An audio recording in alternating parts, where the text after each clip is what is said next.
Aksi seorang pencuri sepeda motor terekam kamera CCTV.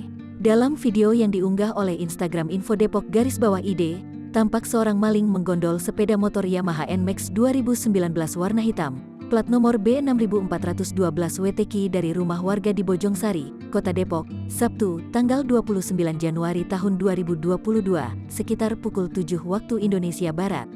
Tertulis di akun itu, pelaku dua orang dengan sepeda motor Honda Scoopy merah dengan helm hitam, jaket hitam, dan kemungkinan mengenakan celana kain hitam. Sementara pelaku kedua mengenakan hoodie hijau lumut, masker putih, dan celana jeans. Dalam unggahan ditulis keterangan pencarian sepeda motor tersebut. Dicari motor hilang, motor Yamaha NMAX 2019 warna hitam, plat motor B6412 WTQ, dicuri kedua orang di video hari Sabtu, tanggal 29 Januari tahun 22 jam 7 pagi. Lokasi Bojongsari, Depok, dekat Pondok Petir.